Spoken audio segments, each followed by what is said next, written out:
ఇక తెలంగాణ రాజకీయం ఇప్పుడు ఢిల్లీకి చేరింది. గత 3 రోజులుగా ఢిల్లీలో ఉన్నారు సీఎం రేవంత్ రెడ్డి, మంత్రులు కోమటిరెడ్డి వెంకటరెడ్డి, పొంగులేటి సీతక్కలు. రేపు కాసేపట్లో ఢిల్లీ చేరుకోబోతున్నారు డిప్యూటీ సీఎం భట్టి విక్రమార్క, ఉత్తమ్ కుమార్ రెడ్డిలు కూడా. క్యాబినెట్ విస్తరణ సహా ఎమ్మెల్సీ జీవన్ రెడ్డి ఇష్యూపై చర్చించబోతున్నారు నేతలు. ఇక నిన్న సోనియా గాంధీ, రాహుల్ గాంధీలతో గంటకు పైగా సమావేశమయ్యారు సీఎం రేవంత్ రెడ్డి. జూలై 4న క్యాబినెట్ విస్తరణకి హైకమాండ్ గ్రీన్ సిగ్నల్ ఇచ్చినట్టు తెలుస్తోంది. దీంతో సీఎం సహా మంత్రులు ఢిల్లీ బాట పట్టి మంత్రాలు సాగిస్తున్నారు. దీనికి తోడు కాంగ్రెస్ లో హాట్ టాపిక్ గా మారిన ఎమ్మెల్సీ జీవన్ రెడ్డి ఇష్యూపై కూడా చర్చిస్తున్నారు. తనను సంప్రదించకుండానే బీఆర్ఎస్ కు చెందిన జగిత్యాల ఎమ్మెల్యే సంజయ్ ని పార్టీలో చేర్చుకోవడంపై జీవన్ రెడ్డి అసహనం వ్యక్తం చేస్తున్నారు. ఓ దశలో ఆయన ఎమ్మెల్సీ పదవికి రాజీనామా చేసేందుకు కూడా రెడీ అయ్యారు.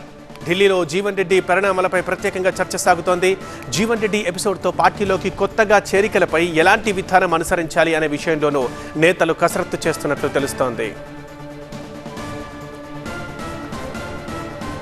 ఇక మా ప్రతినిధి ప్రభాకర్ మరింత సమాచారం అందిస్తారు లైవ్ లో. ప్రభాకర్, ఇవాళ ఢిల్లీలో ఎవరెవరిని కలుస్తున్నారు, ఏ అంశాలు ప్రధానంగా చర్చకు రాబోతున్నాయి, ముఖ్యంగా జీవన్ రెడ్డి ఇష్యూలో ఏం చేయదలుచుకున్నారు?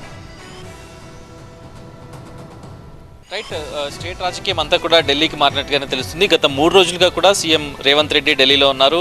సీఎంతో పాటుగా 3 మంత్రులు పొంగులేటి, సీతక్క, అట్లాగే కోమటిరెడ్డి వీళ్ళు కూడా 3 రోజులుగా ఢిల్లీలోనే ఉన్నారు. సో ఈ రోజు భట్టి విక్రమార్కతో పాటుగా ఉత్తమ్ కుమార్ రెడ్డి ఢిల్లీకి బయలుదేరి వెళ్లారు. 2 ఇష్యూస్ ఇక్కడ మనం చూడొచ్చు.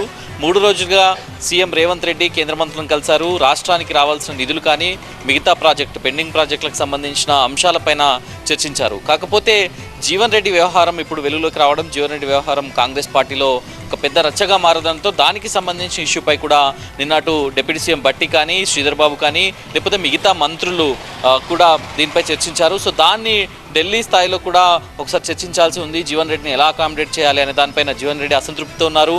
ఎమ్మెల్సీకి రాజీనామా చేస్తా అని కూడా అల్టిమేటం ఇచ్చారు. సో దాని నేపథ్యంలో ఢిల్లీలో ఎక్కడ అకామిడేట్ చేయొచ్చు అనే చర్చ కూడా సాగనుంది. ఇక ప్రధానమైన అంశం, ముఖ్యమంత్రి 3 రోజులకు పైగా ఢిల్లీలో గడపడానికి ఇంకొక కారణంగా కనిపిస్తున్న చాలా స్పష్టమైన అంశం క్యాబినెట్ విస్తరణ. 12 మంది మంత్రులు ఉన్నారు. సో దానికి సంబంధించి ఇంకొక 6గురిని క్యాబినెట్లోకి తీసుకోవాల్సి ఉంది. ఆ 6గురికి సంబంధించిన లిస్టును ఫైనల్ చేయాల్సి ఉన్న నేపథ్యంలో ఏ జిల్లాలో అకామిడేట్ చేయాల్సి ఉంది అనే దానిపైన కూడా ఢిల్లీలో చర్చించడం తెలుస్తుంది. సో దీనికి సంబంధించి కూడా ముఖ్యమంత్రితో పాటుగా మంత్రులు చర్చించే అవకాశం ఉంది. సో హైకమాండ్తో భేటీ అయ్యే అవకాశం ఉంది. నిన్న సీఎం అటు సోనియా గాంధీతో పాటు రాహుల్ గాంధీతో భేటీ అయ్యారు. చాలాసేపు చర్చించారు. దాదాపు 1.5 గంటల పాటు సోనియా గాంధీతో గ్యాలరీలో చర్చించారు.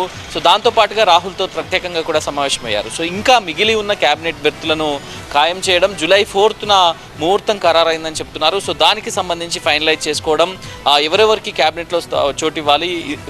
ఫస్ట్ 1.0లో ఉన్నది కేవలం ఫస్ట్ టైం ఎమ్మెల్యేలను గెలిచిన వాళ్ళు ఎవరిని కూడా క్యాబినెట్లోకి తీసుకోలేదు, కేవలం సీనియర్లను మాత్రమే తీసుకున్నారు.